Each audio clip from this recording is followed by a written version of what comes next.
Well, hello again. It's definitely been a little while this time, but I've got a little bit to show, so I thought I'd do a video and let you see what I've been up to. The reason it's been a little delayed is because when I thought I'd finished the Canaanites, I sort of sat down and thought about moving on to do the Egyptians, but I was unhappy with the chariot I'd got. So, and I was a little bit, very reluctant to go back to Foundry and spend £18 on four more chariots, £18 each. So I was in a bit of a dilemma, and I was wondering what to do next, and nothing was really grabbing me. For a long time I was thinking perhaps I could do something from the Americas. So I looked at the Inca and the Maya and the Aztecs.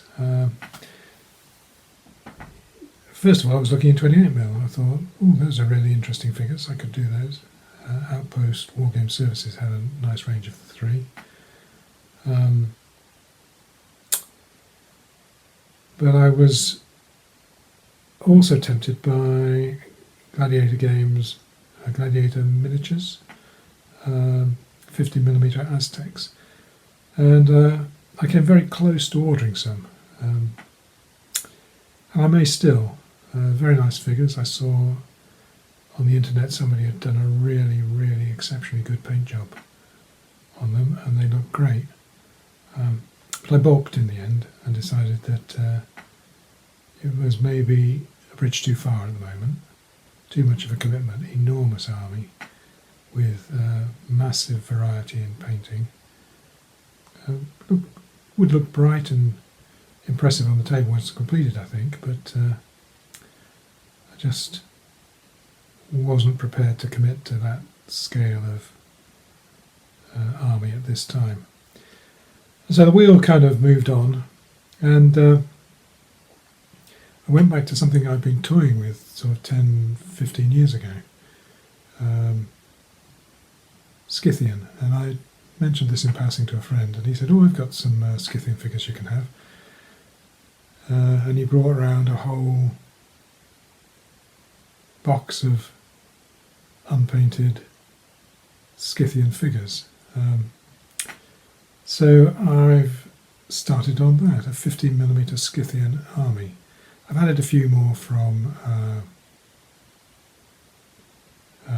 Forged in Battle, and I've rebased some, I'm in the process of rebasing, I should say, because I haven't based anything finally yet. Rebased some of the ones I'd started working on all those years ago. And it's beginning to come together. These are going to be set out for Meg, that's Mortem at Gloriam, which treats Light Horse in a very interesting way. Many of them can be both skirmishers and, at times, close combat cavalry. And that sort of fits with my kind of idea of how the Scyths worked better than several other old sets I could mention, sort of deal with them. I've used Meg before. I was one of the early purchasers back in the first edition days when they had the first 300 with the Spartans, so I was one of those Spartans. But I was turned off it by a number of things. One, there was a lot of clutter on the table, I thought, and that detracted from the visual impact. And there were several other kind of bits and pieces that I couldn't get along with. But over the years that have passed, they've been ironed out, and some rule changes have come in, which I think will deal with some of the main issues I had. And they've made some effort to take account of how the table looks during the game. So I'll give those another go. But I'll turn the camera now and show you what I've got to. As I say, I've not based anything finally yet, and that's going to be a kind of interesting decision when I come to it. I think I might wait till I've got more of the army sort of painted and prepared before I actually start to concentrate on how I'm going to base it. But nevertheless, I'll show you what I've got so far and talk you through them. So I'll turn the camera around and we'll see how it goes.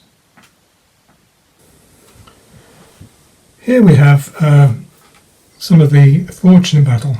I think it's the War and Empires range of ancients. Scythian nobles. Now I like these. They've got a good bit of character. The horse armour is quite interestingly done. I did have some worries when I was painting that the horses would be too fat to fit on the bases, but that wasn't the case, as you can see. It worked well. Now, I painted the armour mostly iron with some bronze, and where they've got Greek equipment, I've put that in bronze as well. Now the saddlecloths I've tried to do a bit of decoration of. They are not really as I kind of think the saddlecloths would have been. And looking at some of the finds they've got from the royal tombs in what's now Ukraine, I guess, or maybe in the Crimea,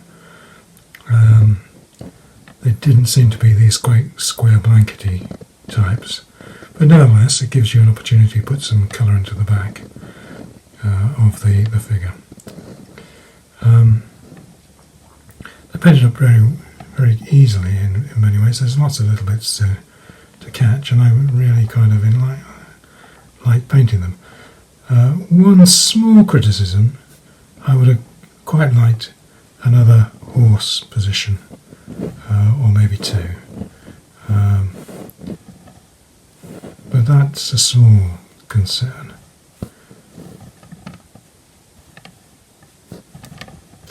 Maybe a different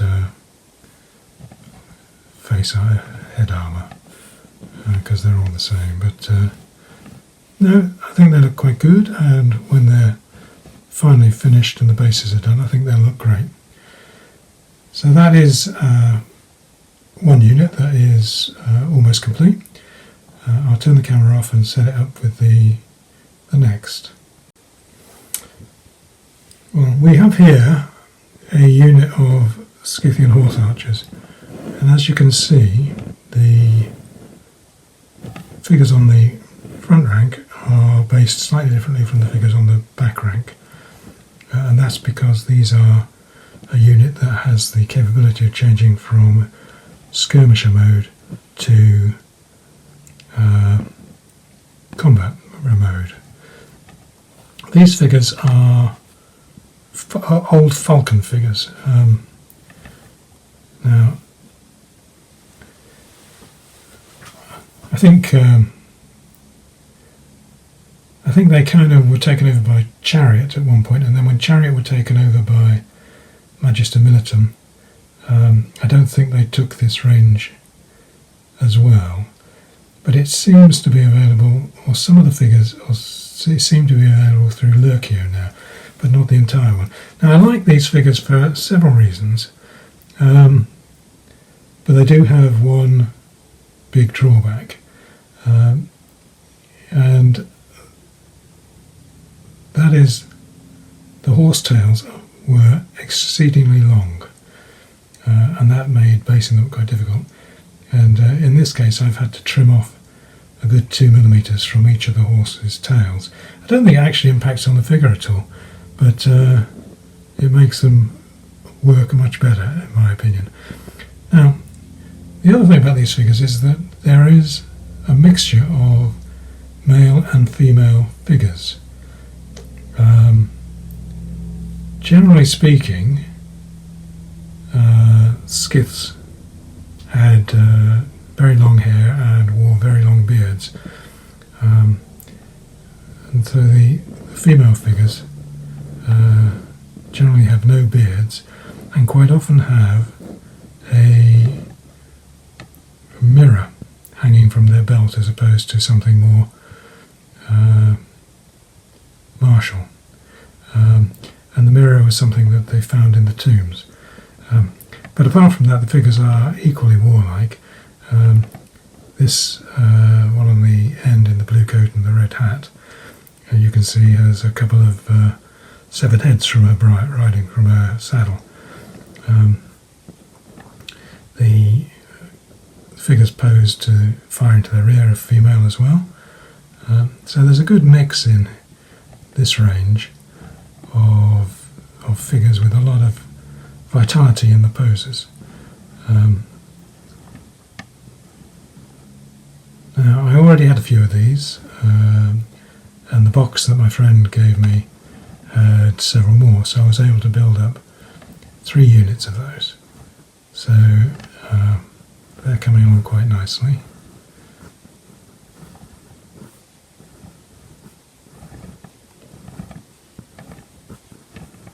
So the entire army will end up with something like 12 units, maybe 13 units, all mounted.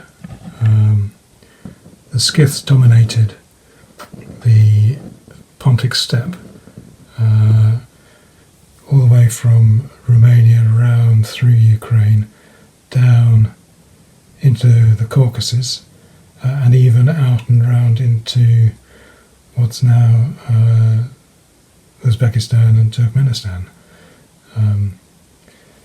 And they're famously described in Herodotus, the major campaign that the Persians, the Achaemenid Persians,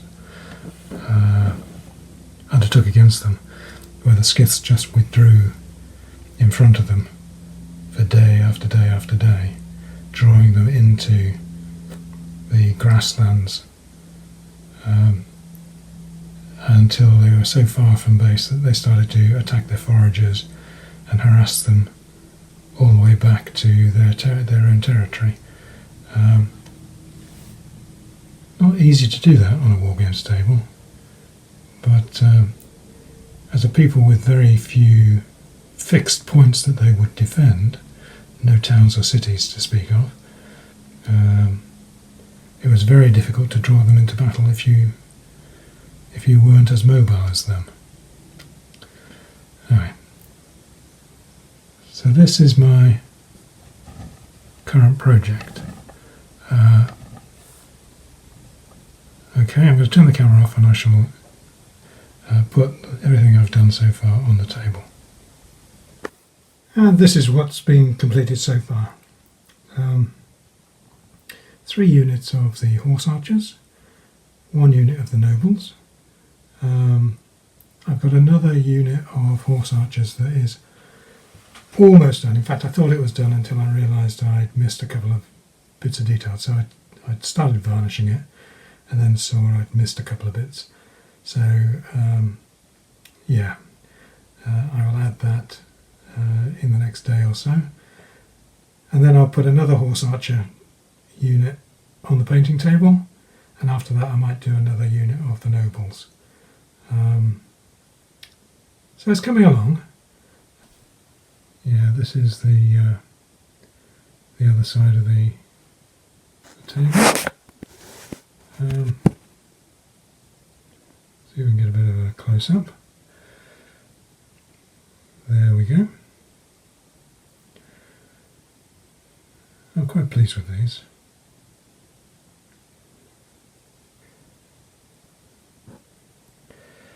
Well, that's all for now. Thank you for watching again, and I hope you'll come back when I've done a few more of these and I can show you how the project is coming on. Anyway, thank you very much.